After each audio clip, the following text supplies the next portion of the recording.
כמו שראינו דרך שעה בספויט. בוא נגמור להגיד מה לא, שהוא כן תחילה, איך הולך התומה מהרגל של העובר שפתחת ולתוך העובר, אז ככה עובר הכי.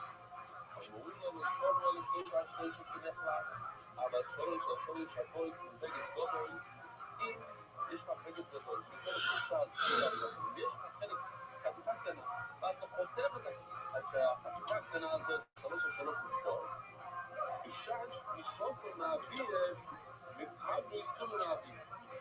כשאתה פותח משהו למשהו אחר, אז תוך כדי שאתה פותח, אז הוא נוגע. ובנגיעה הזאת, שמה עובר התומה. עולם ששוסר מהאוויר מבחד ותומה מהאוויר, זאת אומרת שאתה פותח את הרגל, או כשאתה פותח, יש איזושהי שלב שזה נוגע, ושם עבר התומה מהרגל לתוך העובר.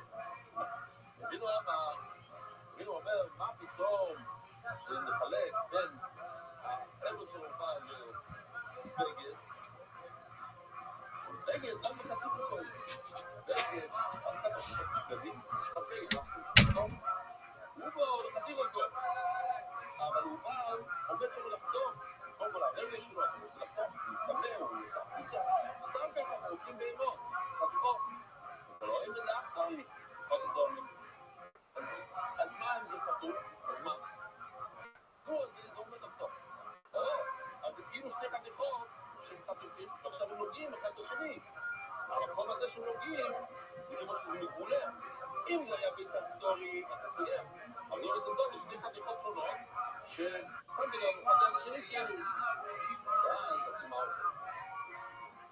כמעט? כשרבי מאיר בסנן, כל יודו יסתכלים שמבוקו יסתכלים. ועושים לי פוצצון, מה תחילת מותו מידו? עכשיו, יש לך כזה פוסט. עכשיו, כמה יגיד בעצם לפוסט הזה? זה נורמלי.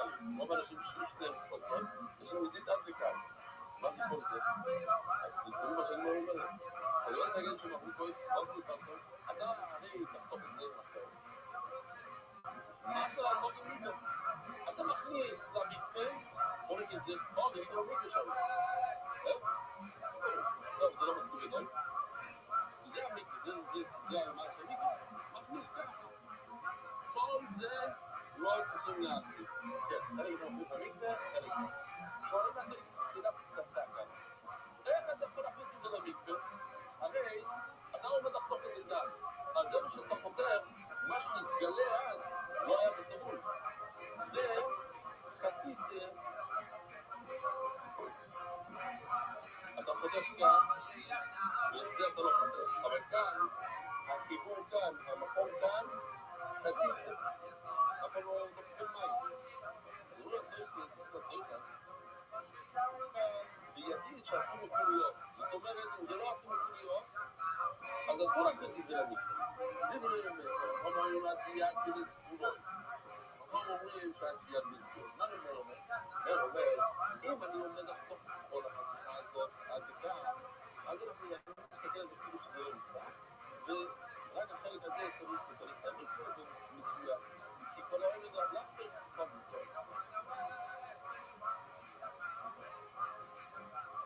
אפילו תימון הגמור, אפילו תימון הגמור. חיבור לאוכלים, כמעט, מופקד ידענו, שאוכל זה מאוד גדולה, זה הכל נחשב כאילו שזה חתוך, ולא מחובר כל כך, הוא מגיע מהגודל, וכל דבר נוגע בשני, ואין לנו בעיה שכתוב על כניסה ספר. צריך להראות את הסיפור הזה.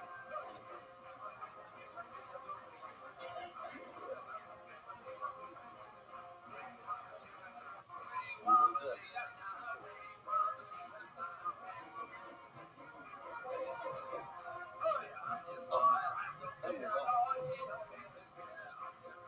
יש לנו נונו. מה הוא אומר? הוא אומר שהיד נוגע בעובר כשאתה חותם אותו ברגע האחרון הוא נוגע. יש לנו נונו, היינו דקות לחתוך. עובר, למה היו צריכים לחתוך? עכשיו כדי שהוא חותם זה נוגע, ואז הוא נותן אותו. אין לו רבינו, מה יחתוך? הרי רבינו אומר, לא אין לדוקטור יחתוך. ולא אין לאחתוך יחתוך. אז הוא גם צריך לחתוך, זה עומד לחתוך. אתה צודק, אין יש צריכים להגיד שהוא חתם, יש שם חידוש, אבל אינם מסיים לך טוב. אוקיי, וחכמים אומרים, מה גוד, איפה שפוטו?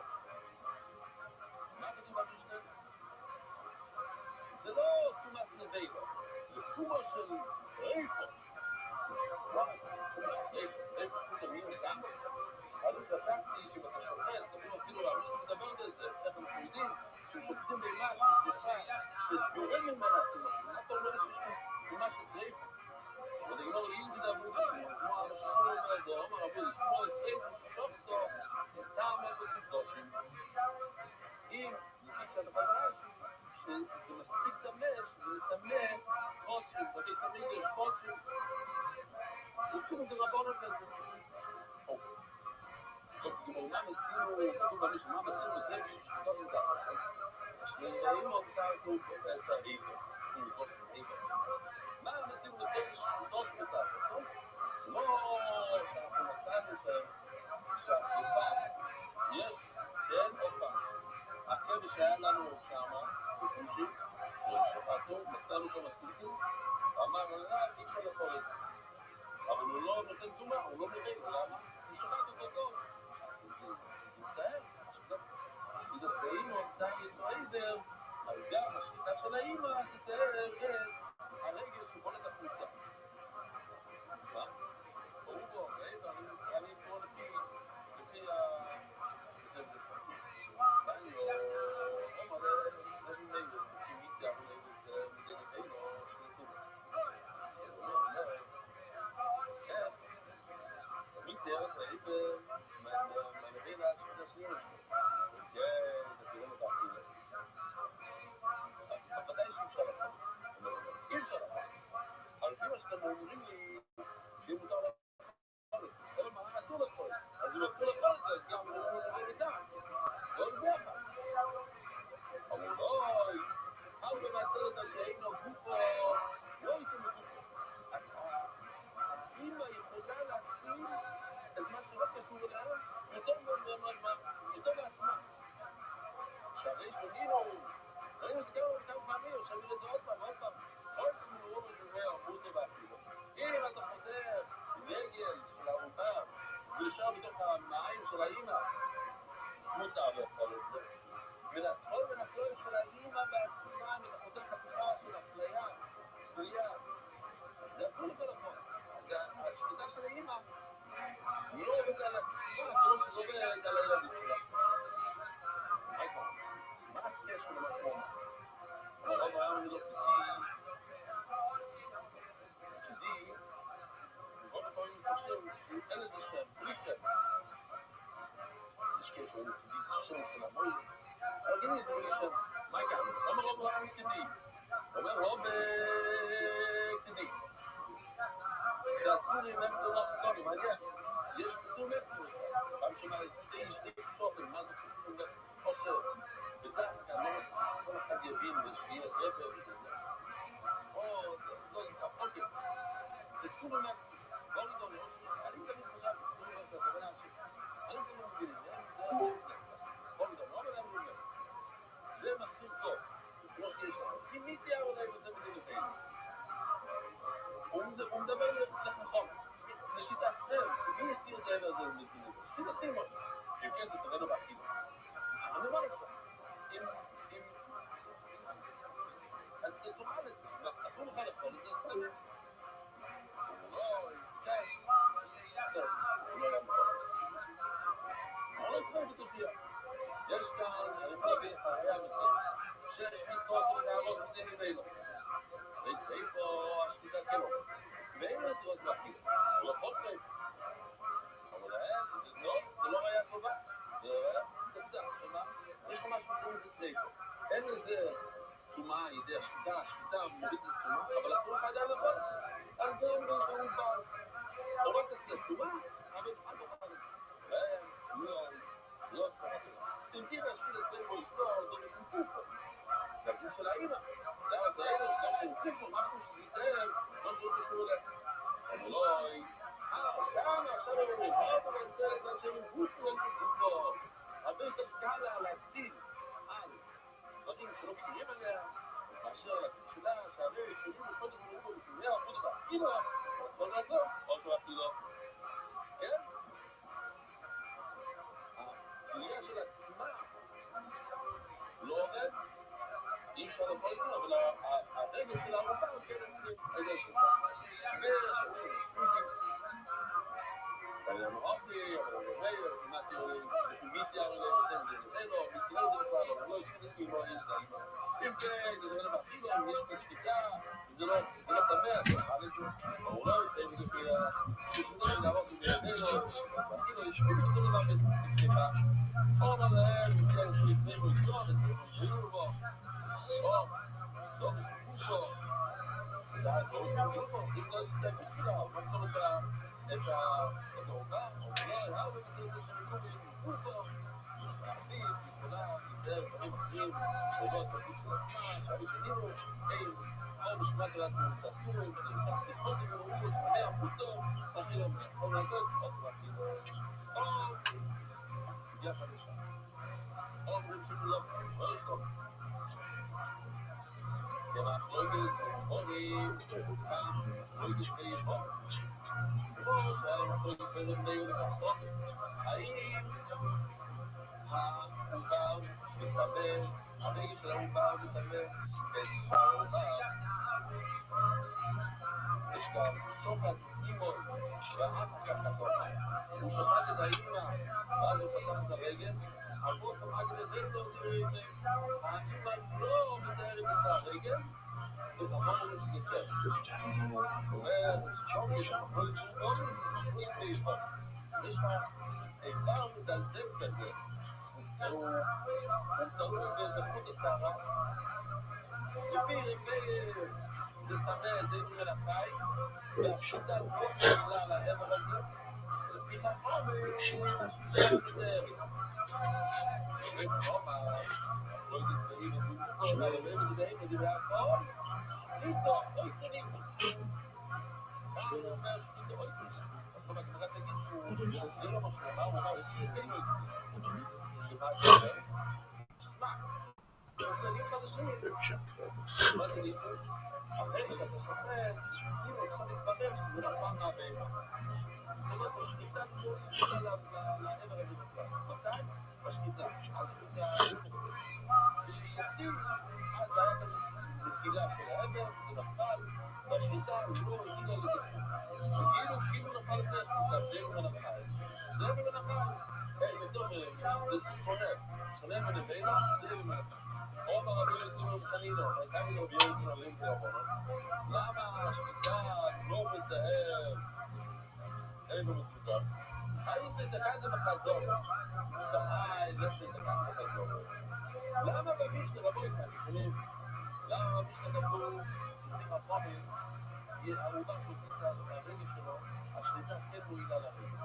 ופתאום יש אבן מודל, אז השליטה לא מועיל לרגל הזה. יש לו רגל שהולך לפעול כל שנייה, ושופטים את האמא, זה לא עובד לרגל. כשיש מעובר שנמצא לו הרגל, זה כן עובד. למה? תשמע. למה? כי היה לנו מחלוקת, וזה אמרו סובר שאפשר להחזיר. שמה? יש לי את הגל בחזור.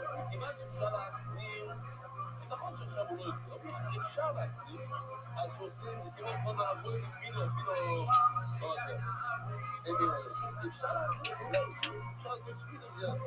והי לעשות את הגל בחזור. אבל בשר שהוא דלדל, חבר שהוא דלדל, אז אי אפשר להשאיר את הכל.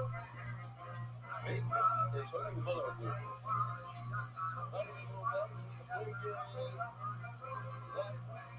במשנה אצלנו שהעובר רוצה לרגל. אבל במה שהמדובר, כולם לא מסכימים שזה נפל. השליטה לא כולם מסכימים ככה. שעוד נגמור רגע, בייס לא אומר, הגיע שליטה סטריפו היסטור, וסטריפו המדבור דלבו, כתוב מפורש שאומר סדר ששליטה מתארת המדובר. הגיע הסטריפו המדבור דלבו. מה לא ביותר? למה סטריפו שאלו מדובר מה היצחק? דבר. אי אפשר להמציא על זה כלום. וכאן כתוב מפורש. לא תפעל כפייה. תתאר, זה לא תפס, תאר. דור שגובו, דור שגובו, דור שגובו, סליחה, דור שגובו זה גם דור שגובו. דור שגובו דור שגובו. אבל אני כאילו הרבה. טוב, עוד הגבור יש לנו שני ללוקיש, הוא דבר ככה. אני לא ישתנה, דיבור לא ישתנה, יש לי הכל תמד, כי אני לא יודע, למה אתם לא נותנים לי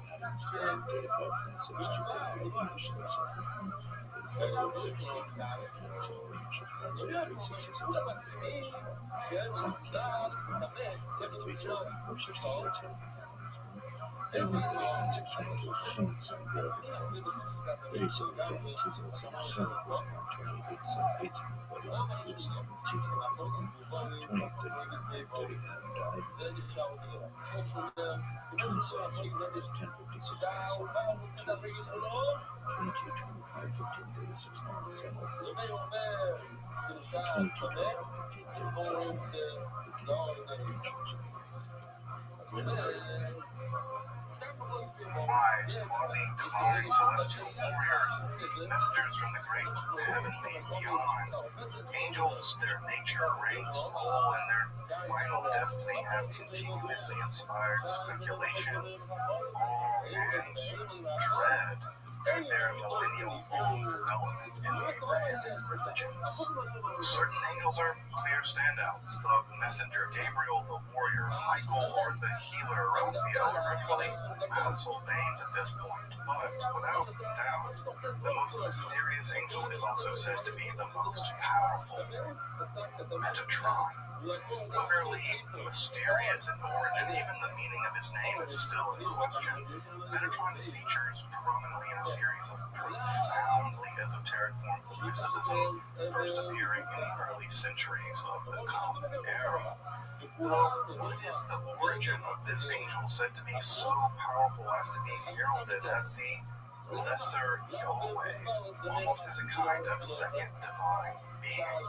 In this episode, I want to turn to the origins of Metatron in a text variously known as the Sefer Chesed, or the Book of the Palaces, or more commonly known now as the Third Book of Enoch. Here we find one of the most complex angelological texts in Jewish history, vast tours of the cosmos, and the origins of Metatron as the antediluvian sage, Enoch, transformed into a fiery, angelic being. This is a text so provocative, it even shows internal evidence of attempts to suppress its radical angelology. Indeed, a text it might contain ideas that may very well have inspired much of the early Christian salvation theory, and whose mysticism would go on to fuel the rise of the Kabbalah. If you're interested in magic or Vedic philosophy,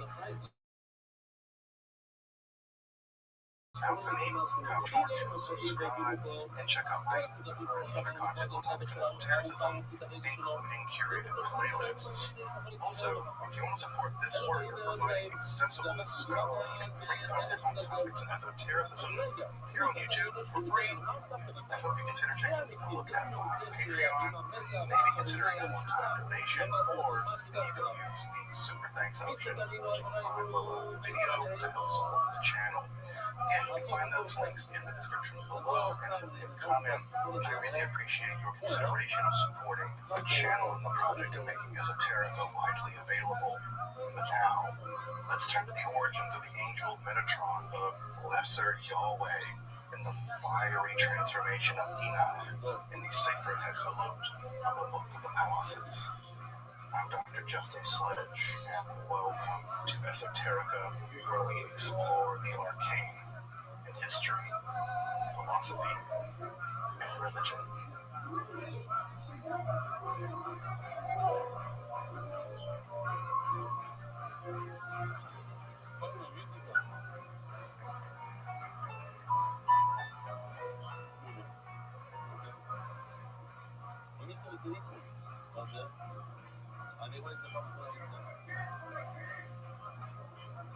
Judaism, like all religions, has undergone tectonic theological shifts in the 3,000 years or so from Israelite monotheism to Kabbalistic pantheism. One of the most dramatic shifts in that process was the rise of apocalypticism in the centuries just before the rise of the Common Era. The apocalyptic is a religious mode typically thought to originate in Judaism, but it certainly persisted into Christianity and Islam.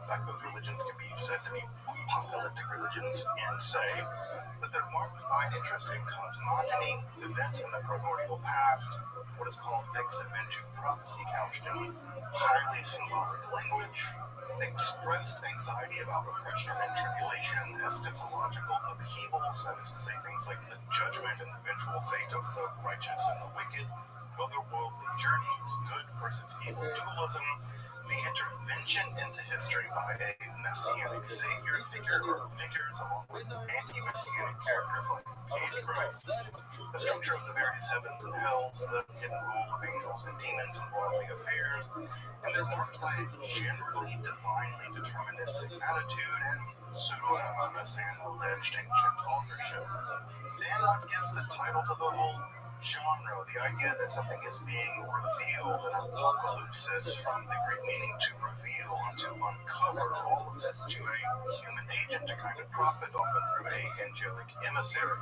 All to what end? What underwrites all this? Well, one, to make sense of a world in turmoil, to protest against an unjust world and its leadership, and three, it's a form of psychological coping by declaring that in spite of all appearances to the contrary, everything's going according to a divine plan, from the first light of the universe to the final fire of its conflagration and beyond.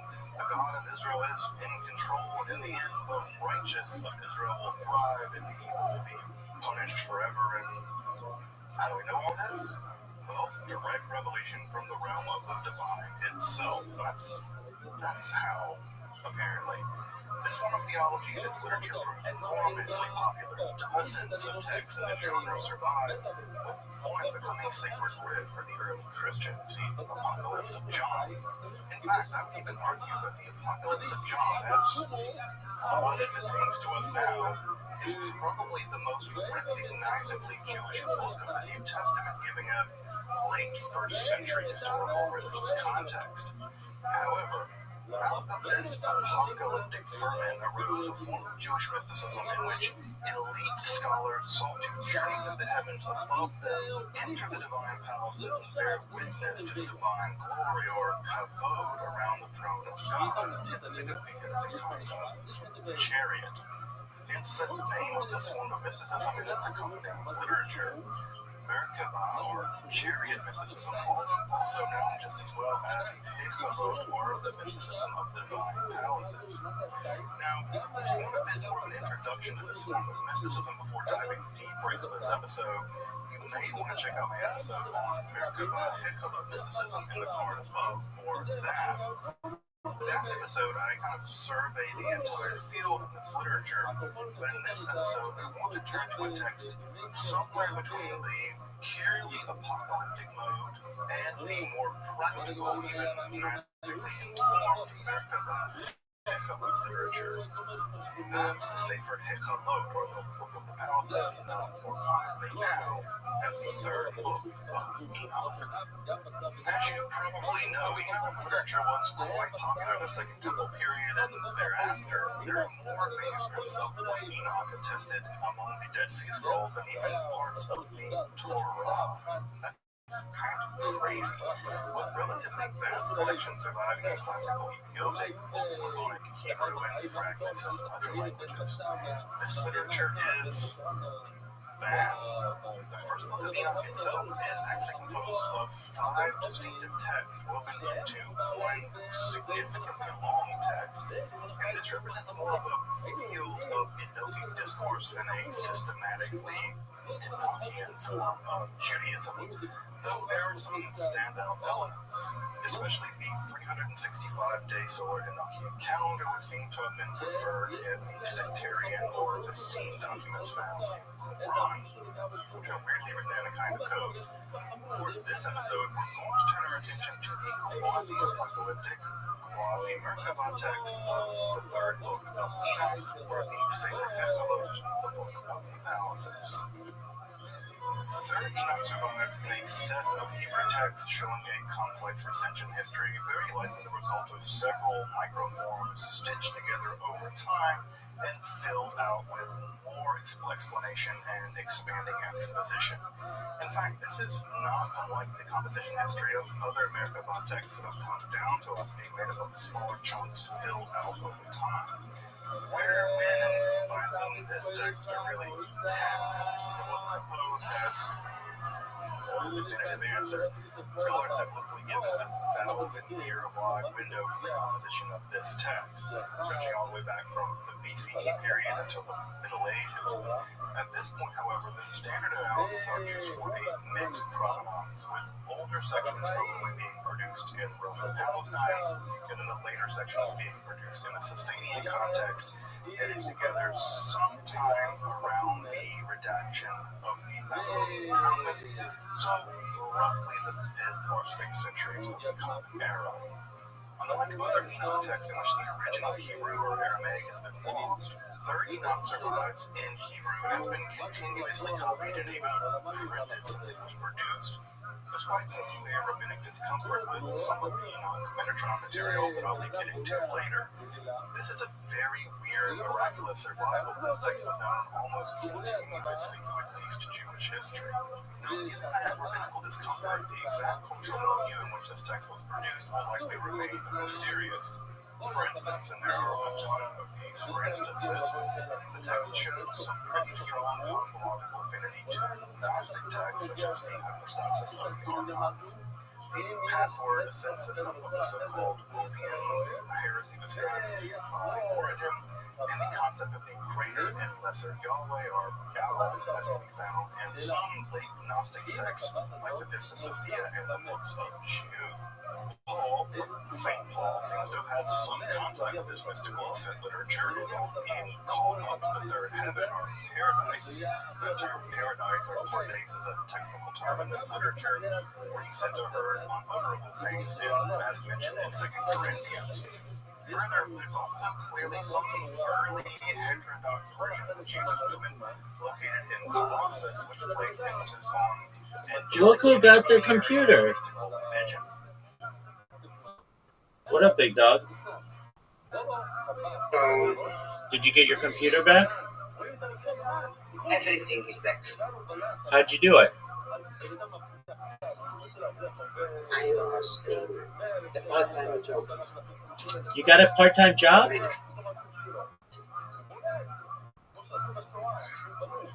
Yes. Congratulations, big man. How'd you do it? I just did. I just asked. I just sent something. And I did. And I have some. So what's your part-time job? Part-time job with like I need to find a way. Yeah. So part-time job is like I am in some and that You're not coming through clearly. Can you say that again, please? yeah. So basically, I am in some organization who is like doing part-time jobs for the like shops and these kind of things, and they like every week they say they need you there. I got you. I can choose. I got you. Excellent. I'll be right back. We'll talk about it.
שתי המקרים האלה, הוא אמר לי כאילו שכל השנית הבוי, היום יושבי חולה, אז רבי עשה את זה.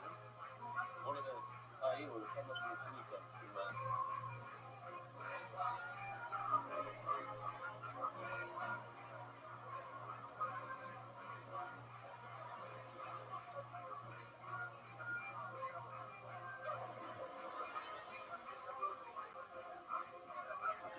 אז לא מראה כאן שהבן אדם נהיה טוב, בטבעת נשתיים, כן? אז כאן אנחנו רואים, בציור הזה אנחנו רואים שהוא פלט את טבעת נר, הוא טבעת, עכשיו הוא יכול לאכול את התרומות, והטבעת נשאר בתרומה, וכשהוא מוציא את זה, הוא נהיה טמא, והטבילה לא עוזר בכלל לטבעת, אוקיי? אז הגמרא אומרת שמדובר כאן שיש לו שתי טבעות, הוא בלע שתי טבעות, אחת טמא ואחת טהור. נו, מה אתם אומרים? האם הטהור נהיה טמא בתוך הגוף? הם יודעים אחד שני, אתה שומע את אותם זוגים, מה? למה לא? הגוף שומר שלא יהיה תרומה מחוץ לגוף, בתוך הגוף, מה פתאום שלא? Levi. זה מה שאנחנו מדברים עכשיו. Rabbi, this, Rabbi, כגון שבא לשתי טבעות, כספי והסטוילו, זה לא ניתן לו מהם, זה החידוש כאן,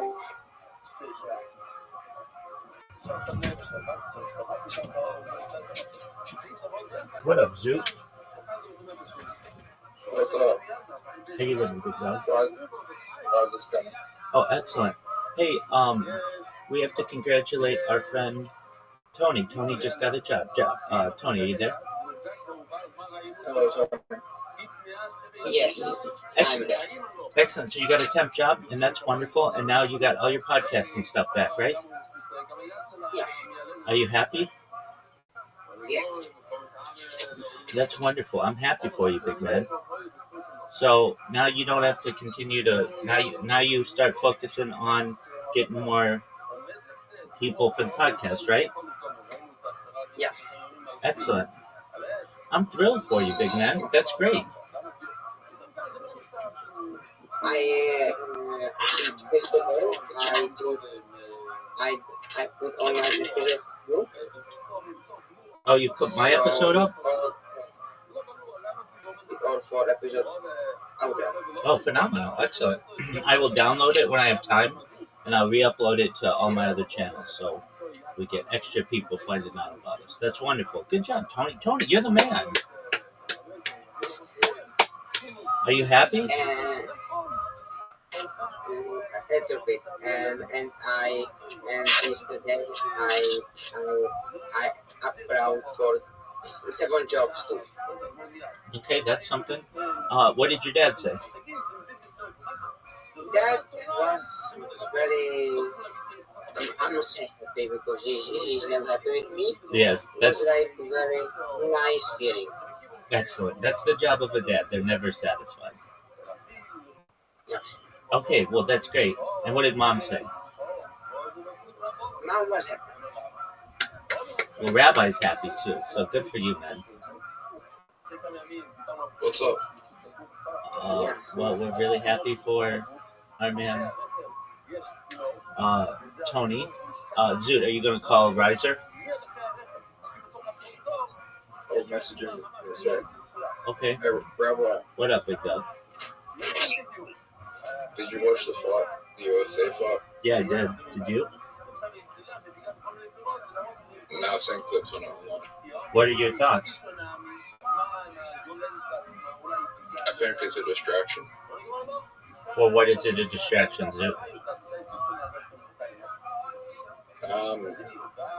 So Conor McGregor had the lawsuit, the civil lawsuit, but on the same week, Trump's civil lawsuit for his 2023 rape case,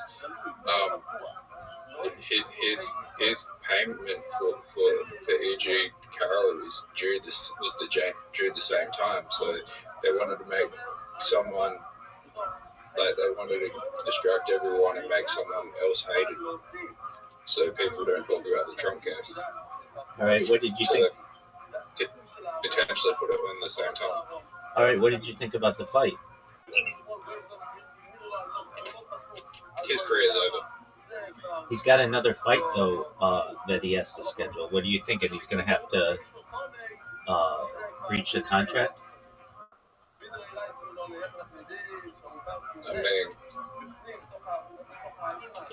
he'll do it. People hate him Why do people hate him right now? because of the rape. Yeah, that's a good reason. That's definitely a good reason. Do you think he did it? Yes. Okay, you think that he did it. Okay, very well. If he was found guilty in jury by a civil court. Okay, why not criminally? Why not criminally? Yeah, that was my question. I think it was to do with the location where it happened. It's like, yeah. Okay, where's Riser?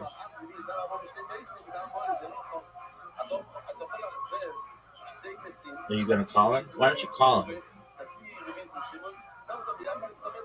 Back to Tony. Tony, so do you have any podcast planned for tomorrow? I'm going to do that Hey. as soon as possible. Absolutely, I understand. You did very well, my man. I'm proud of you. I'm really, really happy for you. How did that episode go? It hasn't aired yet. So it's still... It's on time? Yeah? No, it's still Sunday night, so... Yeah, And remember what I said. Don't ever have it counted. Meaning, don't ever necessarily... They could always... Oh, dude, it's up now. Oh, let's fucking go, everybody. Let's go.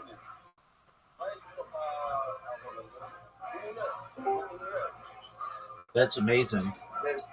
It already has 1,000 views, and it aired 1 hour ago. Let's go. Thank you. That's great. All right, tight.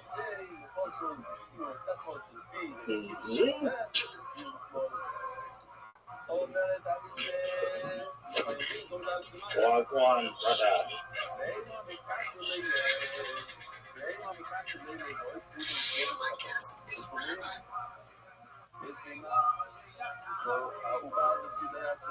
Yo, Ruth. Hey, what's up? What's cracking, dog? Rabbi, Yes, sir. sure. Can you send me the interview, the link? Yep, I'll do so right now. Send me and then we're gonna post it. No, you can't post it. I'm gonna like the link. Oh, okay, that's fine. But this guy's really specific with what gets posted and what doesn't. So, I know. what up, Riser? How are you? Good. How are you feeling? Good. Feeling good. Excellent, Tony. What account? To what account do you want me to send it? Right now, you can my officially. Okay. Rabbi, what's the video called? It is called Israel's former space chief claims aliens exist.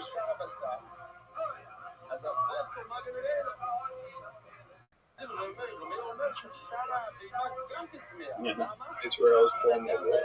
Space chief claims aliens exist. If you just look up Jeff Mara podcast, JEFFMARA podcast.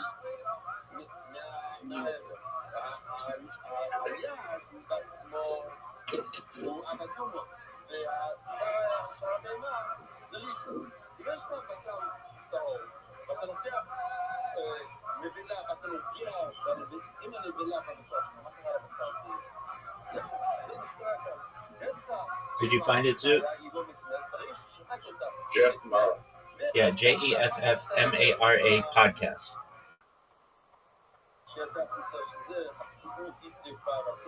M-A. M-A-R-A. M-A-R-A. A-R-A. A is an apple. R is in reticulation. A is an apple. Found it. There you go. R is in zeta reticuli. That's exactly what I was going to say. Yeah, 100%. All right. Riser, are you ready to lose? I don't know what losing is. It's the thing that you do every time we play. Never done that in my life. No, actually, you're the king of it. Believe it or not. I don't know if you were aware, but you're like really, really good at it. It's one of the things at which you're best in the world. Aside from J Yarn. Now here's my question for you, Riser. Are you able to play it, or are you outside or something? Yeah, I'm outside.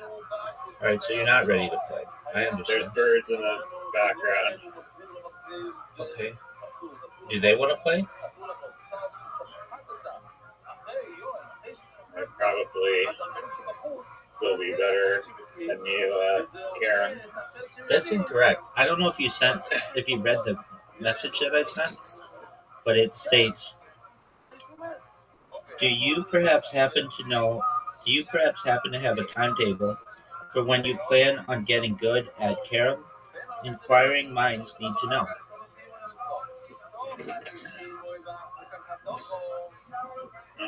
I'm already good. That's incorrect. I've beaten you like 8 times in a row. That's incorrect. I was not even in my. Okay, excuse. I don't need to hear the excuse. I wasn't. We don't need to hear the excuse. I wasn't in a flow state. I've beaten you like fatigue, clamp sickness, no flow state, sleep deprived. Did you know that clamp 8 sickness? times in a row. Did you know that clamp sickness does not exist? It's.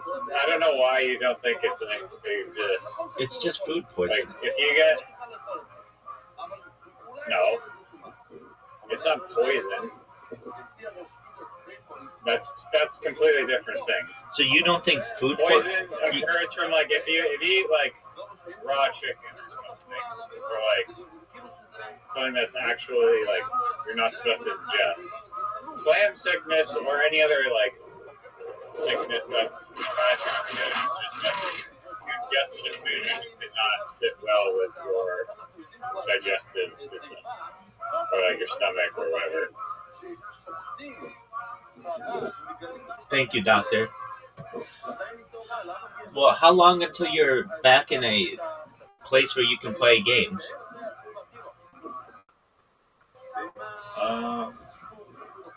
Maybe a little bit.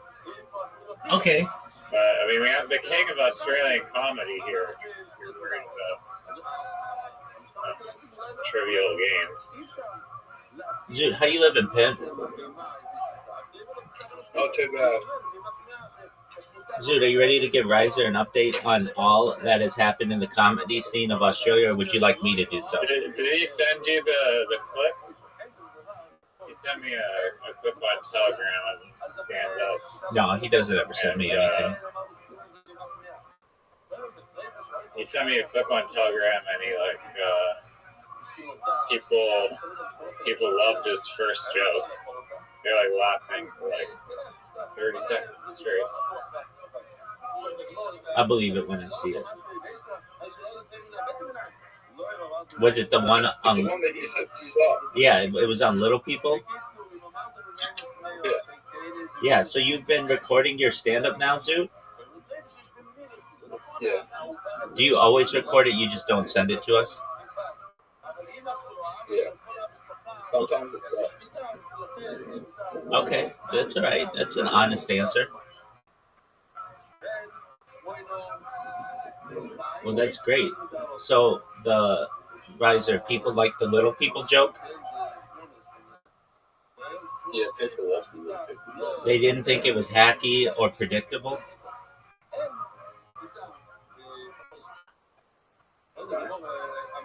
Okay, I guess I know you gotta watch the clip and see the reaction. Well, Zoot refuses to send me the clip, so I have no basis for this. It's probably the hardest laugh I've ever done. I've laughed pretty hard at you.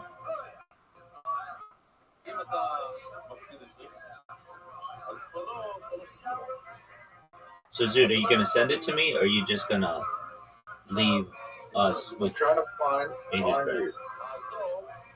Okay, that's all right. Back to Riser. So, Riser. Why does Discord UI fucking suck? I don't know. I didn't design it, dog. It is terrible. I mean, it's like you're blaming me for something of which I have no control. I mean, we could use Telegram instead of Discord. Telegram UI doesn't suck. Telegram sucks. I'm going to get 50,000 email random messages from people in fucking sub-Saharan Africa adding me to 50 different conversations. Oh no, this video says Yeah, you can't send more than like 2 megabytes or something. Like CUNY on Discord.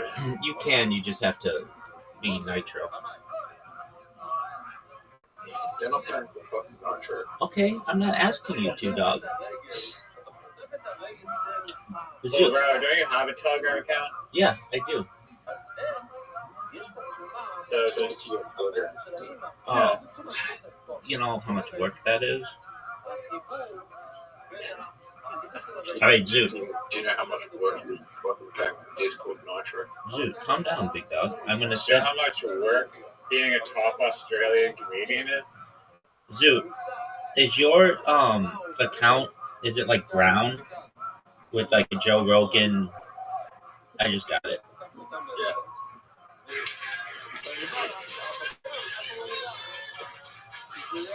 It's like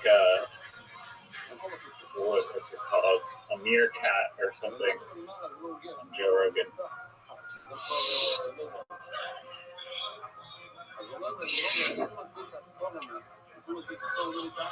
Do they have meerkats in Australia? Or no, it's probably That deserve it, like. yeah, but not like in the wild. No. You guys have wallabies though, right? Can you have a pet wallaby in Australia? Yes. No, you can't. You can't have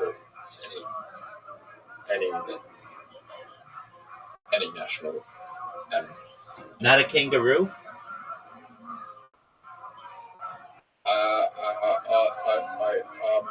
No, you can't have a kangaroo, but you can have a kelpie and an Australian sheep. No one knows what those are. What about a dingo? No, you can't have a dingo. What about a koala bear? No. What about a platypus? I mean, you can have an ostrich. They aren't Like native. an emu, but They aren't. Ostriches are not native to Australia, dude. Don't you know anything about Australia and or South Australian comedy?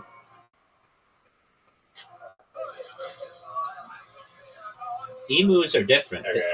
Zoot's people fought an entire war against emus.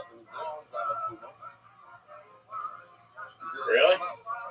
You don't know about the Great Emu War? Enlighten me. Zoot, break it down.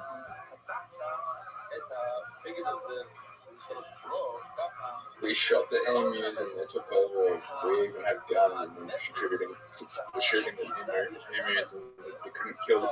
We kept them breeding and we couldn't kill them all. The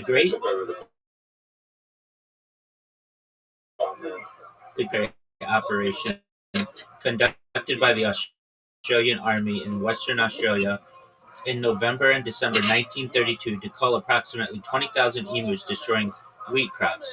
Led by Major Wyndham Hervey's Win Albry Meredith. That's the longest fucking name ever. The force consisted of 3 soldiers armed with Lewis machine guns and 10,000 rounds of ammunition. Despite the heavy firepower, the emus proved elusive and resilient, splitting into small groups to avoid machine gun fire and using guerrilla tactics. The operation was deemed a failure by the media and military leadership, with Major Meredith later remarking that if the emus had the bullet-carrying capacity of a military division, they could defeat any army in the world. Objective: reduce emu population to protect farmers during the Great Depression. The outcome officially claimed 986 kills with 9,860 rounds, though actual numbers were likely lower, and the emu population persisted. Legacy: the event is widely cited as an example of military incompetence and the difficulty of using lethal force for wildlife management. But believe it or not, the emu is not the most devastating creature of Australia, and neither is Zoot. It's the hare, right, Zoot? They have to build there's a huge wall. It's like one of the largest fences in the world to keep out hares from Western Australia. European hares. It's called the Rabbi. It's called the Rabbi.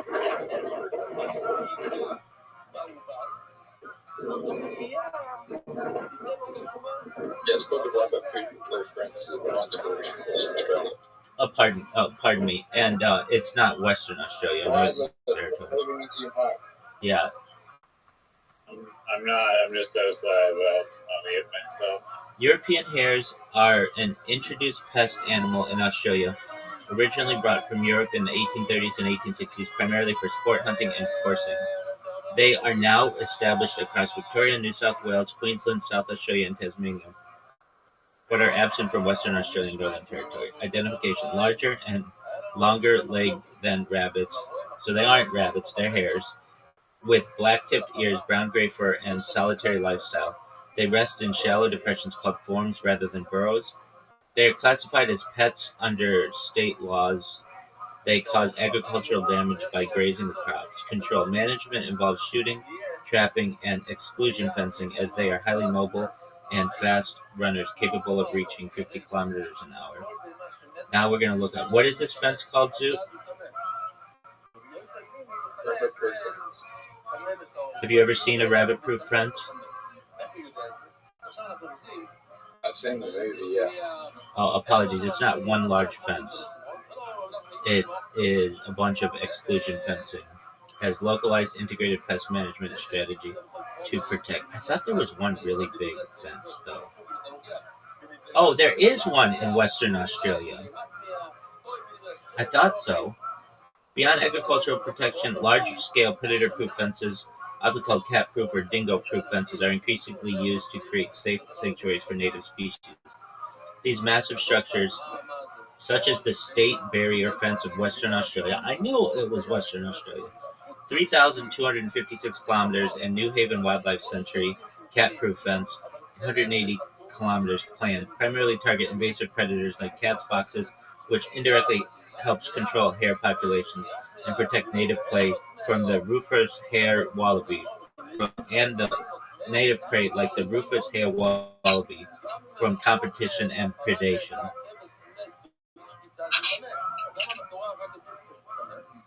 So the State Barrier Fence of Western Australia was originally a rabbit's hare exclusion. Now it's pest management. Zoot, what are your thoughts on that? That's a long fence. 3,000 kilometers? That's like the whole country. Zoot, do you ever think that they'll need a fence to keep you out of other Australian states to do comedy? Do you think they'll need a Zoot fence?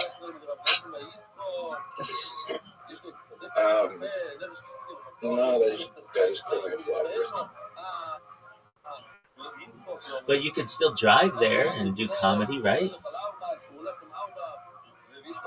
Yeah, yes. Are you a flight risk?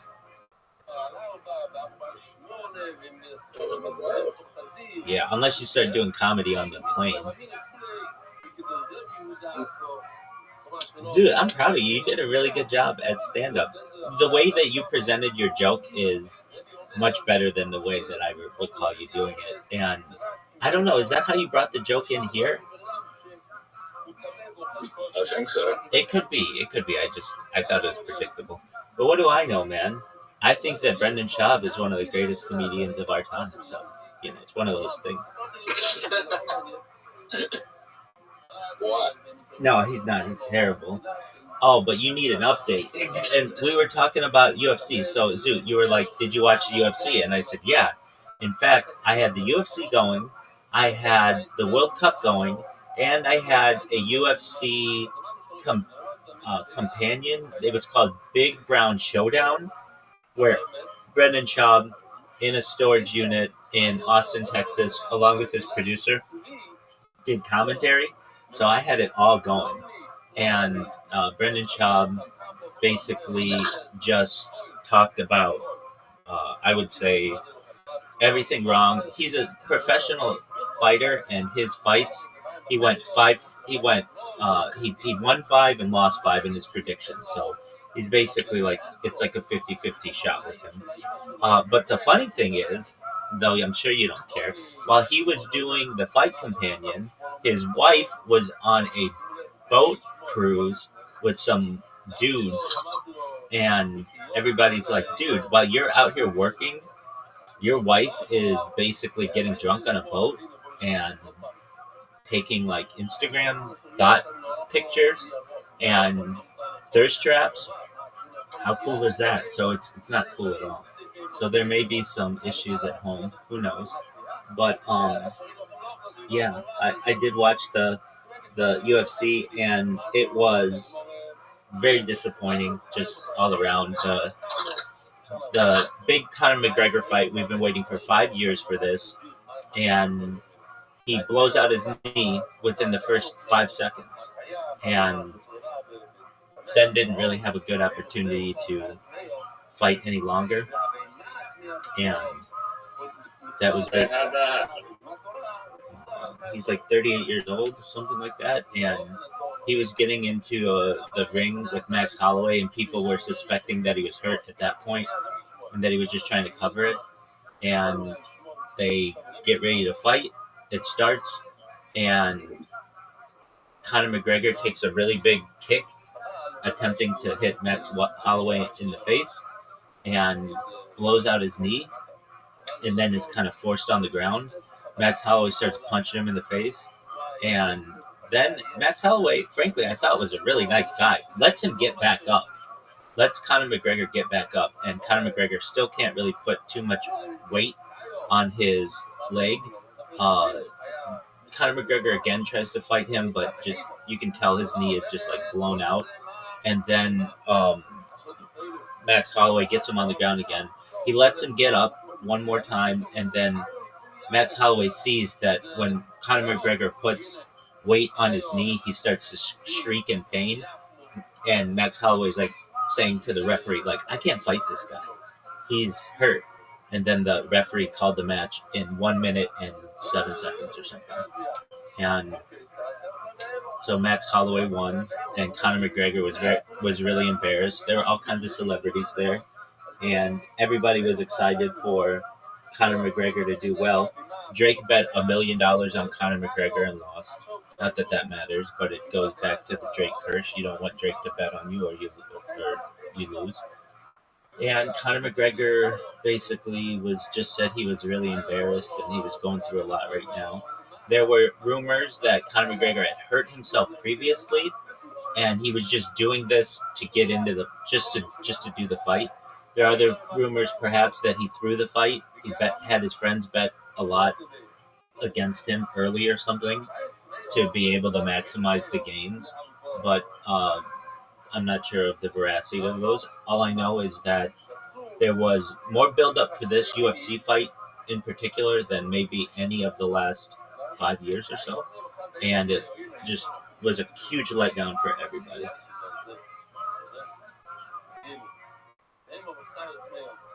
That's cool. Yeah, it was one of the most... Were the other fights any good? Yeah, some of them were good. Paddy Pimblett or whatever that guy's name is, he did well. But it was just... I'm watching this thing I'm watching it on my computer. And then I have on my tablet one of my tablets, Brendan Schaub, and Brendan Schaub is like all excited about this because you guys don't know, but he's like transitioning into being a live streamer where he just literally does a live stream every day for like an hour and a half and just takes fan questions. But after a while, that gets boring. Nobody wants that. It's the same people who are just asking questions. You have to be a member. You have to like, promote him or whatever in order to be able to talk. So it's just his echo chamber. But if you look at his TikTok, it's just people shitting on him. And he was.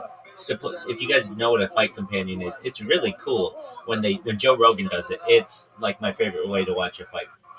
Since they can't show the UFC on the live stream because of copyright infringement, what they'll do is they'll say, all right, round one starts now. And so you watch the fight on another device, and then you can listen to these guys' commentary at the same time. And it's almost like you're watching a fight with people with whom you're familiar, and they have like some deep knowledge of this stuff.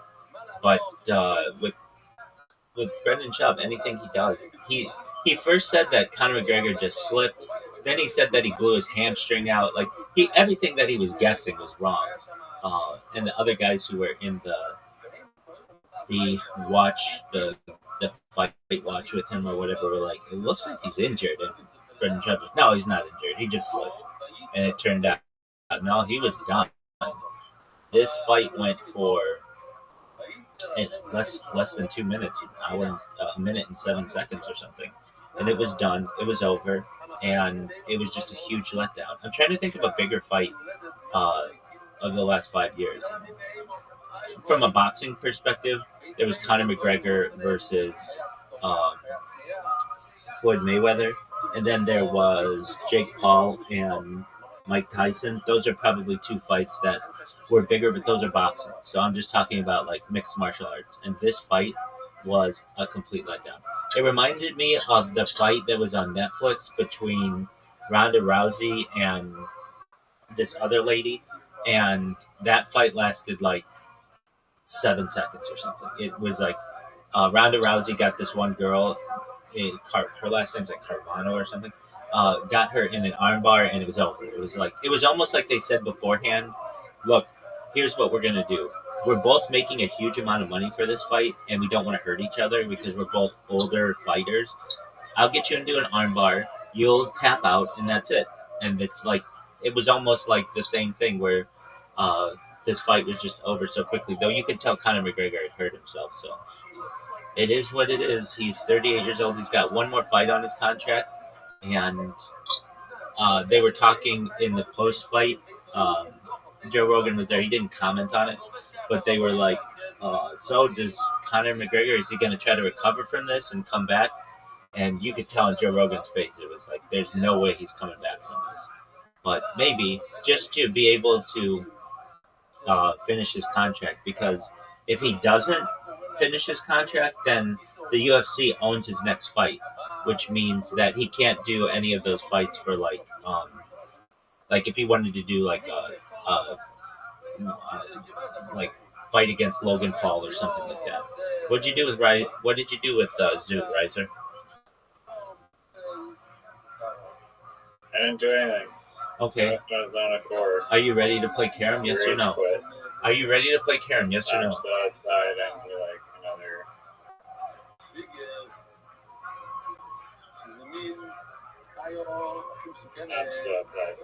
You need another what?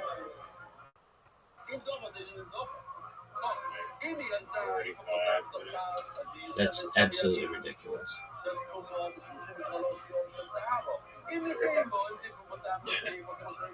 Oh, where the fuck did Zoom go?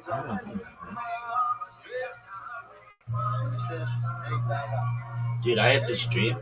Not that it matters at all, but it's just no one cares. Where I was going mushroom hunting in like some forest somewhere, and I was picking like mushrooms that I didn't know if they were poisonous or not, and then it like became nightfall, and I had like low cell phone service or something, and I was trying to contact the National Park Service to try to get me a helicopter to be able to get me out of there. And then I awoke, and when I awoke, I was like, I wonder how long I slept. And I had slept like for 22 straight hours, something like that. It wasn't that long, but it was pretty close. I slept from I slept like a little on it. They were kind of like on and off sleep, and then one really long sleep. I thought, oh man, I hope it's like noon. And I looked at the clock, and it's like 6 o'clock. I'm like, wow, really airmailed this day. So that's an exciting story.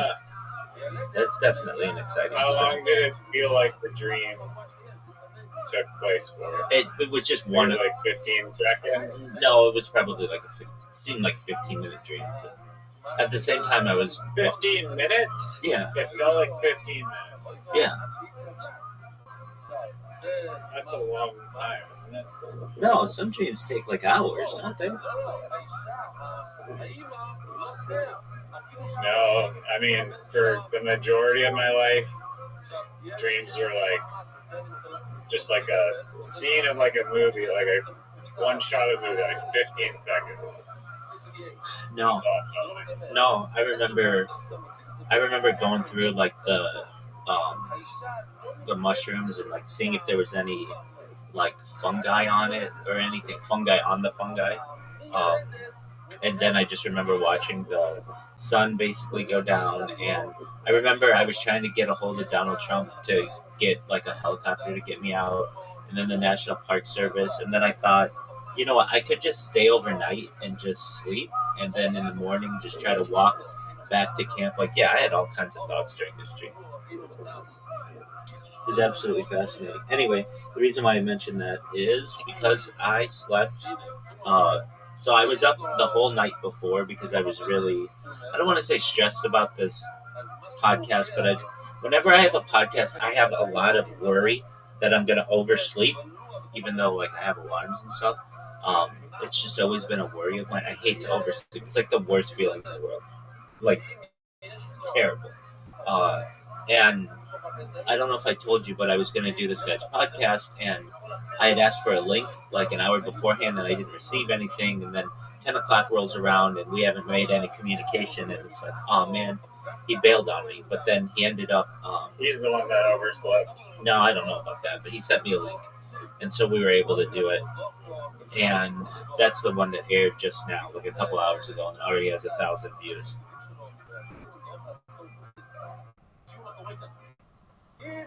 And did it go well? How long was it? Well, we spoke for like an hour and 15 minutes, but he said he edits, so it turned out to be like 48 minutes or something, and which is about the average of his podcast. Some are longer, some are shorter, and yeah, so I did that, and I did finally get my green screen. So if you're like, what was wrong with it?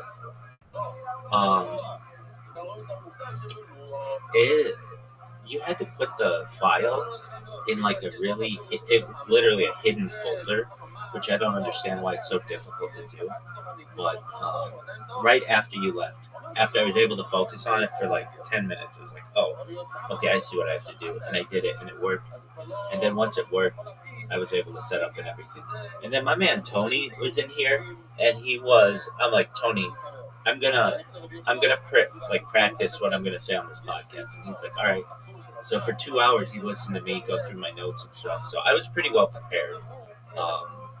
And then what did you talk about? Like what subject?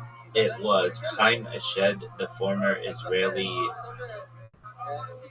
space agency head, and his whistleblowing that a galactic federation exists, and that aliens exist, and that governments routinely have interaction with them. And the reason why this is important is this guy's a brigadier general in the IDF. There are only at any time approximately 24 generals in the entire Israeli military. So that means it's like one of the top 24 people in all of Israel's military.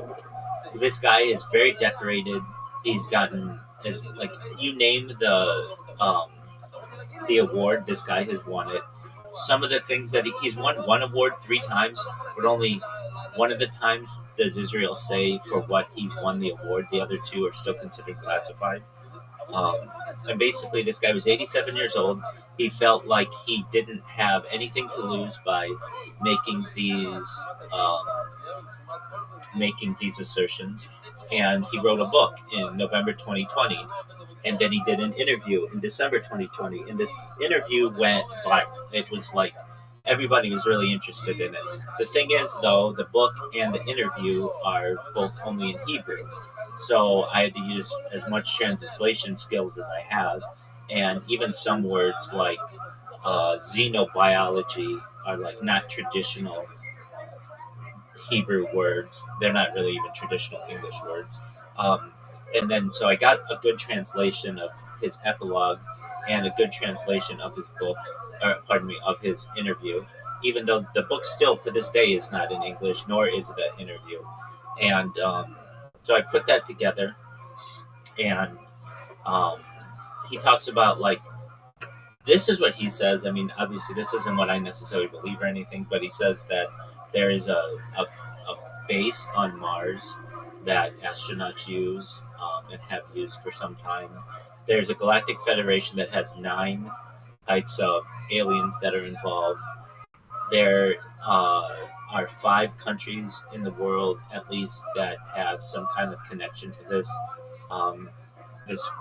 galactic federation. So he made these comments in 2020, which is like, okay, well, it's 2026. Why are you talking about them now? Well, the thing is, he went silent for 6 years. No one had heard anything from him.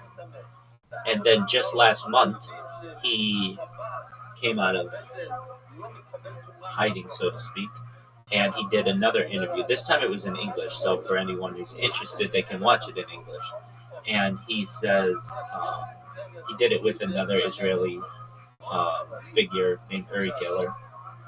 And so everybody's like, what happened to you? And he's like, after I did the interview, Men in Black came to my apartment and told me, they interviewed me, and they basically said, don't talk anymore about this. So I didn't. I was 87 when I made these statements. I'm 93 now, and I feel like I don't really have anything else to lose. And I don't really have anything more to say, but I don't retract anything that I previously said. So that was really interesting too, that this person basically stood by what they had said. And so we talked about that in the interview. And then he was nice enough to allow me to take the last 15 minutes or so. I'm not sure with the interview now, and talk about my project. And he was kind of strict. I've got to be honest. Most podcast people are really open and they're like, talk about whatever you want. But he was really strict. He's like, we can't talk about health or transhumanism or life extension, nothing like that. And I was like, okay. And I didn't know, but he recently lost his monetization on YouTube. He gained it back, but apparently, like, he didn't want to lose it again, so he was really strict on that. And Yeah. and then he edited the interview. Normally, I have this thing in the background that says like, type Rabbi Rothschild on YouTube, filter by live, all that stuff, and he cut all that out, so it's just my face, which I understand. He wants to make the view smaller, so I get that. It still had a cool background though, and I did this interview, and now it aired just a few hours ago, 2 hours ago now, and it has 1.4 thousand views, and it aired an hour ago. That's more views than I've ever gotten on any video ever. Isn't that hilarious? I've been doing this bad boy for more than 4 years, and just like that, in an hour, we have more views than we've ever gotten. Miss Aquarius, how you living, girl? Are you ready?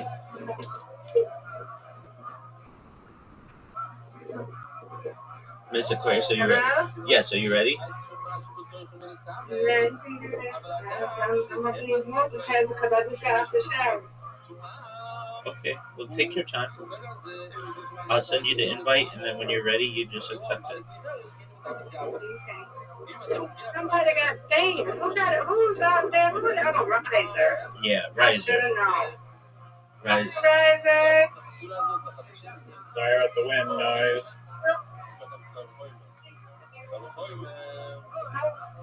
See. Miss Aquarius, my podcast aired, and it already has more views than How did it go?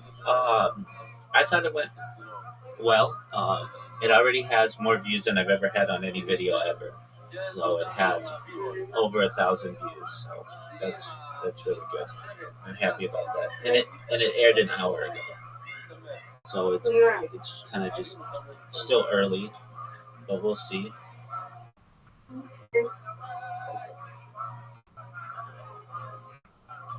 That's good. You got another one. What is this set for right now? I'll give you my schedule, and it'll be good for me to look it over too, to just be sure. I could do one tomorrow, but I don't think I'm going to. I've got one on Thursday and one on Saturday this week, and then next week I've got one, and then the following week I've got one. But that doesn't include like ones that I schedule a lot of these like throughout the week as well. So that's just kind of an overview of what we've got. So that's really good. I mean, I've been live streaming my life 24 hours a day, and the most views I've ever gotten on anything that I've ever done organically, there is a podcast that I did with a woman in November of 2022, and that had 700 views on it. So already we're double the highest view count I've ever had. Nice. Okay. Do you know who Bobby McFerrin is? He's the guy. He's the guy who did "Don't Worry, Be Happy," and he like plays on his body. He's like a. He's like. Today. I mean, somebody died a few days ago. Bonnie Tyler died. Yeah. Okay, but anyway, go back to Bobby. Yeah, so Bobby, I did an interview with his cousin.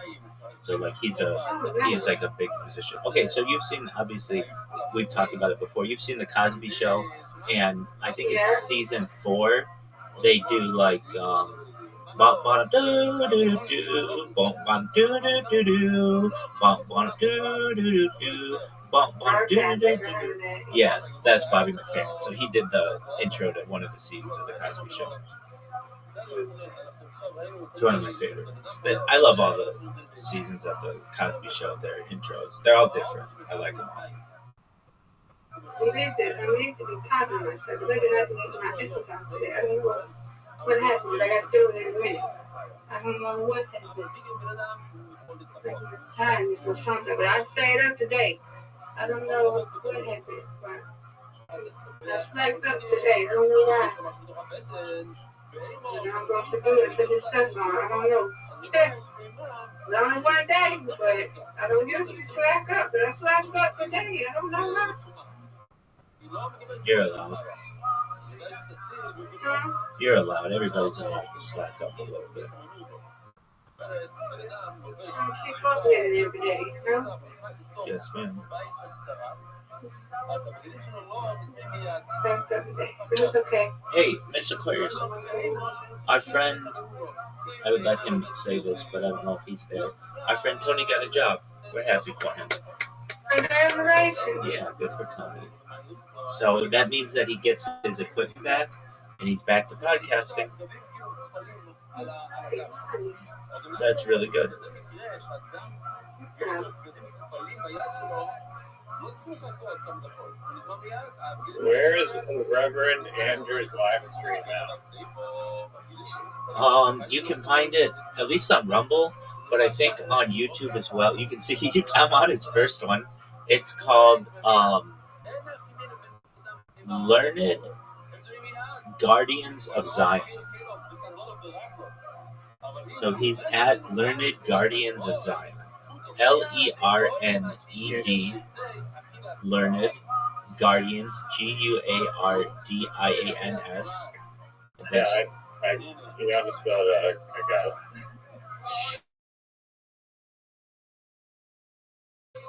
I'm Golden Zion, ZION. Is he streaming 24/7? Oh no, absolutely not. I found out how old he is, and I was incredibly disappointed. Oh, he's not in his 70s? No. Or 80s? No. How old is he? I'm not saying, but I was expecting to be like 95 years old. He was not. Is it 60s, 50s? I was like, give me a decade. I was like, you aren't that much older than I am. Like, I was thinking to myself, like, wow, yeah. Is he in his 50s or 60s? I'm not gonna say his age. I'll let that remain a secret. But oh, come on! I would message me. No. I won't say it. I know, but that's his info. I'm not giving away his info. Don't worry about me. Don't worry about me. You're okay. You're okay. I just thought, much like you, Riser, that this guy was like, okay, I'm gonna help him get his podcast going, and he's gonna have a career for like, I don't know, 2 or 3 years or something. No, this guy could have a 20-year career if he wanted. And I just was like, oh. I'm like, I did the math like 5 times. I'm like, really? He talked like an old man. Oh, yeah. Definitely. Maybe he was lying about his age because he doesn't want to accept that he's an old man. No. He's got to be in his 70s. He literally has to be in his 70s. I'm telling you, no, not at all. Like, let me see if he and I are closer in age than you and I. No, but close. They close in age, he's saying, Riser. But close. Like, You heard me? we're not close. We're not that close in age, but like he and I, basically, I could say this: he and I are as close in age, almost as you and I are as close in age, almost something like that. There's still, you still got to give me like 5 years here or there, but I was just like, oh, so then when I'm his age, is Riser gonna be like I am? And that would basically be right. It's maybe, I don't know. It's just he's in like I thought he was in like an assisted living home or something. I don't even know. But then I also thought that he sounds literally like he's from 1930s Brooklyn. So I figured that. No. Did you find his channel? I'm walking around right now outside. I haven't searched it up yet. I thought he was streaming 24/7. No. I mean, not to my knowledge. I'm sure he would have told me if he was. What made you think he was streaming 24/7? I thought that's what you were encouraging him to do. Well, I encourage everybody to do that.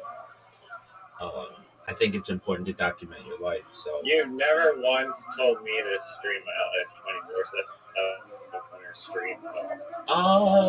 I think I have. Just not recently, but I know Zoot and I have talked about it, and Zoot has said that he's thought about it, but he says that he lives with other people and he wouldn't want them to be on stream or whatever. And then with you,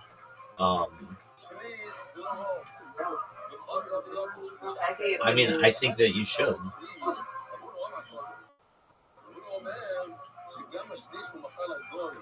I don't think I want to be famous. Well, then you shouldn't have been. Are you like being like super famous? Yeah, like go places without being bothered.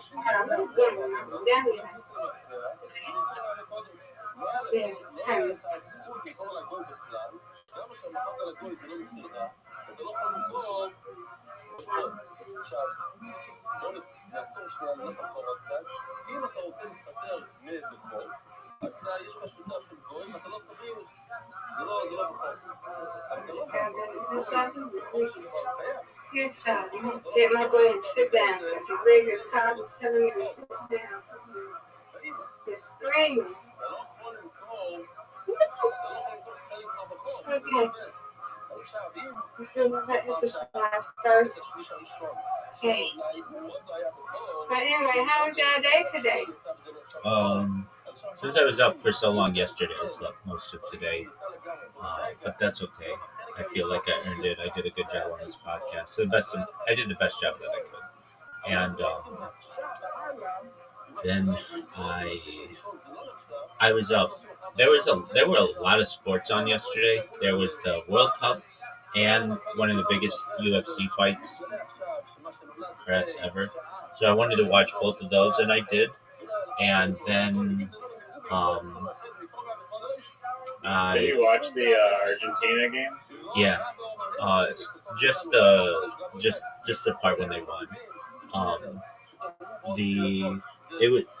I have this weird fortune sometimes with soccer that it'll be like 90 minutes of nothing, and then I'll start watching it, and they'll score within the first 10 seconds of my watching it. It's like they were waiting for me. If they've already played 90 minutes, then the likelihood of them scoring will go up. Not necessarily. I mean, I think so. No, they go to penalty kicks all the time. Yeah, I know. I'm just saying the chance of scoring goes up if they haven't scored for 90 minutes. Not Not necessarily. that it's like guaranteed or anything. I don't think so. It's still, if anything, they're gassed. They don't have as much energy. But I think it was 1-1, so they had scored. But it went to overtime, and I started watching it, and literally within like 3 minutes of me watching. Okay, Rabbi. Excellent. The one guy kicked it in the goal, and then they ended up scoring again. So Argentina ended up winning 3-1, and I ended up watching that, and I did not. Did you see the French dude that took like the dive and just ruined their chances of winning? No, I did not see that. Did you? I watched the highlights and I tell that. I was like, yay, some guy finally gets called for diving in the sport. We do it all the time. Wow. There you go. Chip bags are now just all air. There's not even chips. Sad. Don't you hate that? Do you know what kind of air is in there? Nitrogen. That's exactly right. Good job, my man. I know. I heard that like a few days ago when I was watching a video on why chips are half full of air, and it's because of the palm oil and prices have increased, and also like the war in Ukraine. Potato prices go up, but it's mostly the palm oil or something. Yeah.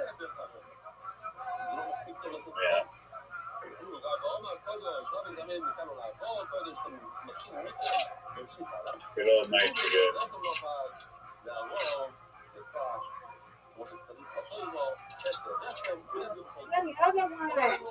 And another one.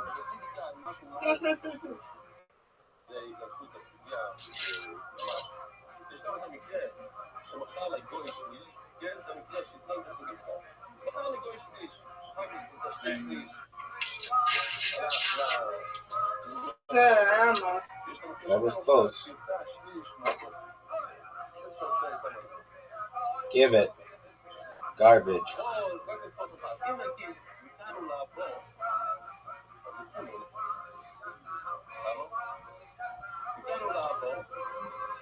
אז בעצם הוא מכר את השליש הראשון, זה מחירה טובה לגוי, והמחירה לגוי תופס, אז זיכו לו, למה זיכו לו? Look at you. Oh, come on. How did that one sneak him back there? You can get it, though. No doubt. They should give you this, because I know you got it. Good job. Good job. Thank you. You're welcome. Come on, get another one. No doubt. Another one. DJ Khaled. DJ Khaled. Yeah, Bingo. but Khaled. Khaled. DJ Khaled. What did I say? Khaled? Yeah, I said Khaled. I meant Khaled. Oh. It's however you want it to be said, Miss Aquarius. Okay, this is a tough split. Get one. There you go. Let's go. Finish it, Rabbi. Yes, ma'am. There you go. Another one. And another one. This man can't be touched. He's on fire. This boy is on fire. Give me it. Give me it to get 100. 98. That's okay. I'll take it. 98 is a good score. You win, I win, I win, you win. Reload. Reload. Yay. My bad. No, you're bad at all. You're good. All right, your turn, Miss Aquarius. Get it, girl. Folks, she starts off with 8. 8's okay. The second shot's more important than the first. One. It's okay. Come on, Rabbi. No doubt. No doubt. They shouldn't even make me do this. Everybody knows. Oh, wow. Wow, wow, wow. Look at this split. Whoa. It's like 2 splits.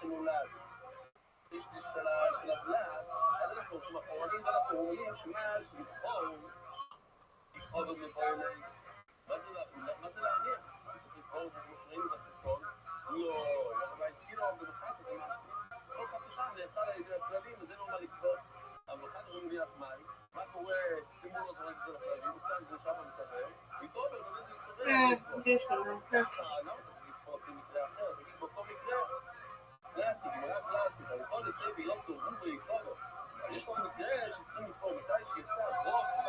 Hello. What up, big dog? Yes, please. How are you? Thank you. I'm fine. I'm going to home. All right, where were you?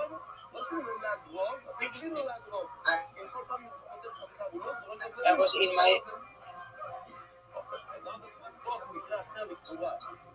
Where were you, big dog? I was having night shift, part-time job.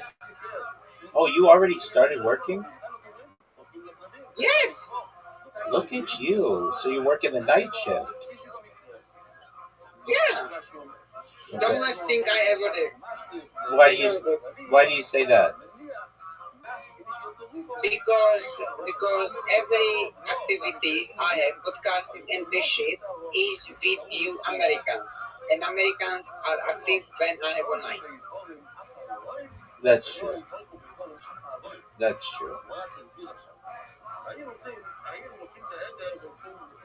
But you get it. You get it. Yeah. So how many days a week are you working and how many hours? I was going to apply for like every day, almost every day. So yeah, Okay, but how and many? we will see how it is goes. Yes, sir. That's right. But how many days a week are you working and how many hours a week are you working? I don't know yet, but I want to work minimum 3 days this week Okay. and work like 8 hours. But I don't know what will happen. Okay. So we'll see. Okay, and then you're gonna have some money, right? And then you're gonna have some money. Yeah. That's good. Yeah, phenomenal. Thank you, Mel. How far away is work?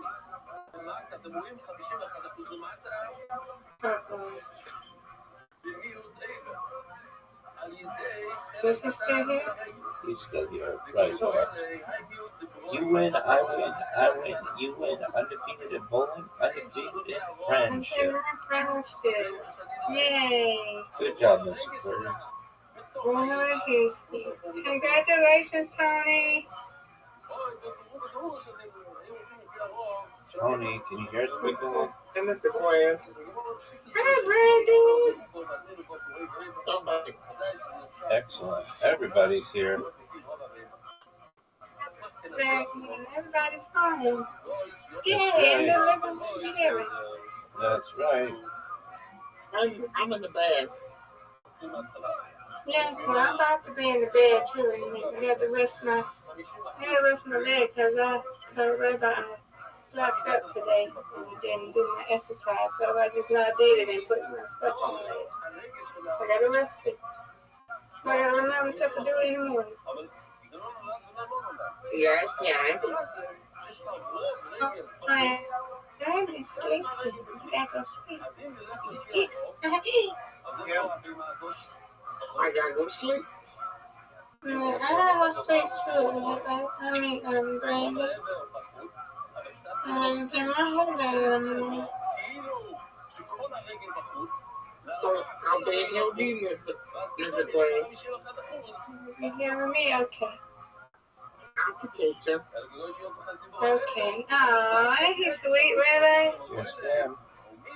He said he'll protect me. Protect you too. Rabbi got us, right, Rabbi? Yes, ma'am. While we sleep. Good, girl.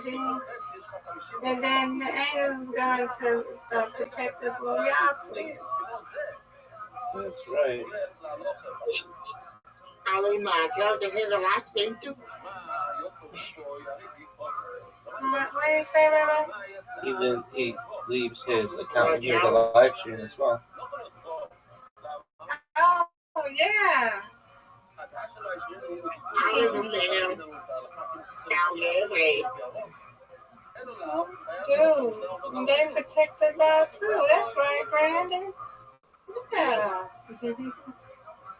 Yeah. So, yeah.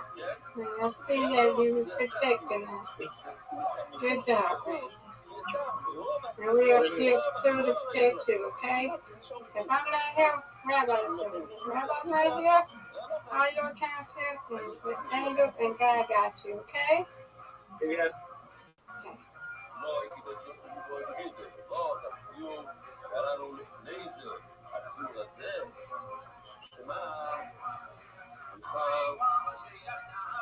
יש לנו כאן משום 1% עם העניות של העיר. רוב הרגע שלה בפנים. והחידוש הוא שזה נחשב 51%, ולא שמים את החלק לענות שהיינו חושבים, בוא נסיים את הקטן. ביחד עם הרגל הגדול, החלק הקטן של הרגל עם החלק הגדול של הרגל. והרגל הגדול נמצא בו בתוכו, ממש מלאון שלו. משאיר אותו בחוץ, זה נחשב שהוא נולד. זה 51%. Okay, good night, Brandon. Hi, Rabbi. I'll be back on my... I'll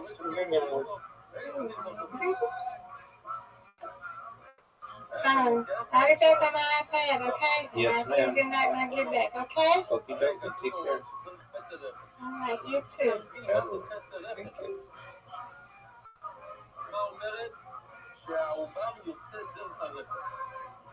עכשיו, בזמננו יש שקיות פלסטיק, אפשר לשים לו שער.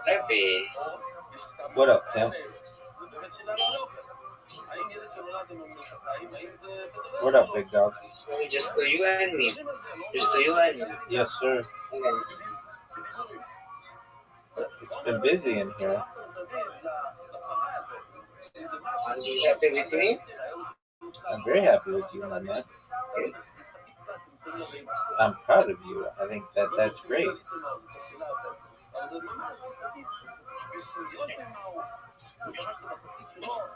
And I'm proud of you because you did that interview. Thank you, my man. שמת סטיק, שמת פלסטיק, זה חציצה, זה לא יצא דרך הרחם אולי.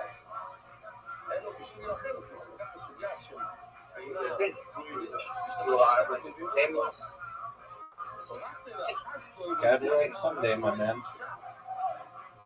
הפצצה עם הידיים שלה, היא עזרה לפרה ללדת, אז הידיים שלה עושים חציץ, טייס לומדים שזה התאומה של אותו פרה. בפרה יש תאום, והיא חוצצת, היא מסביב לאח שלה, שהזר שלה לא ממש נגע ברחם. האם צריכים לנגוע ברחם? שם זה לא רוב, שם זה לא בעיה. רק כן, כאן זה כל הלדת כאילו. רחם. זה לא יצא ברחם, זה לא נגע ברחם. יש לי שאלה, זה כל השאלה אותם לגמור.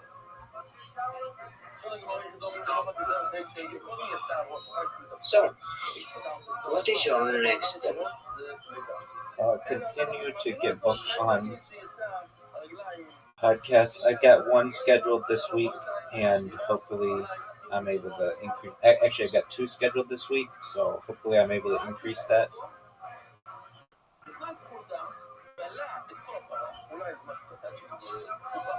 Nice. How about you, big guy?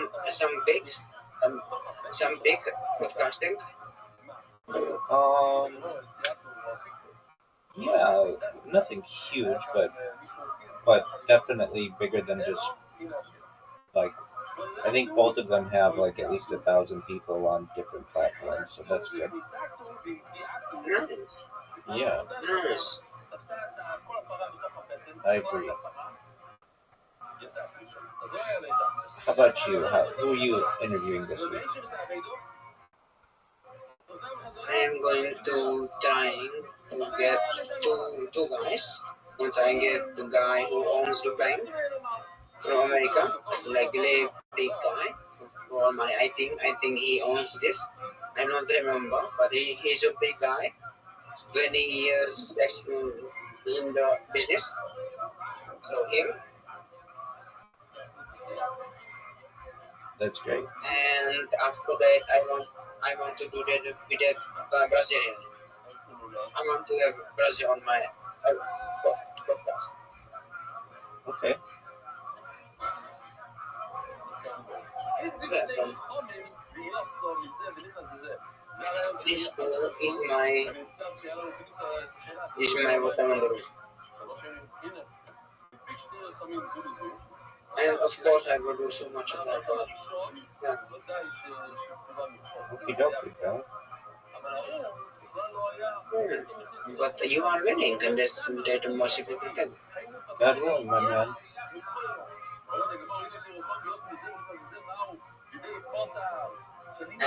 And I will gonna try stream more, so much more. Okay, that's great. That's really great, my man. Are you happy? Yeah.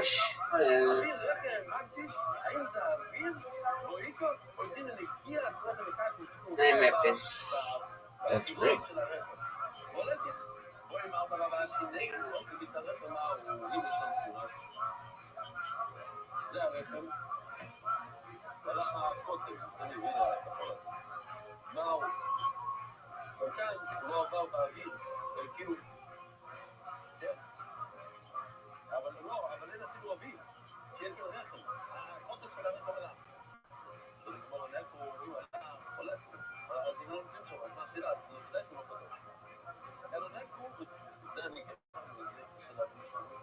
I have more videos on my Alhambra account.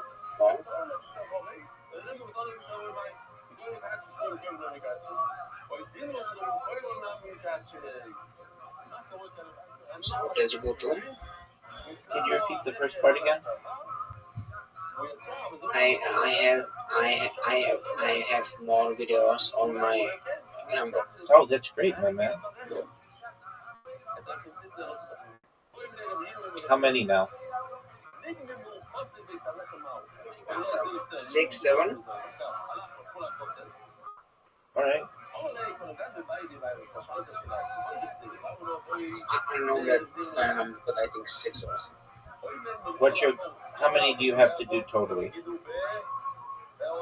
So I need like more than 20.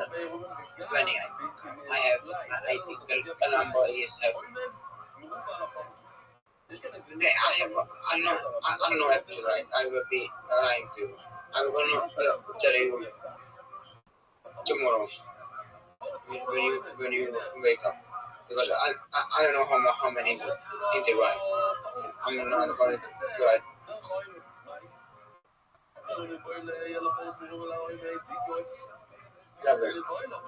You want 20?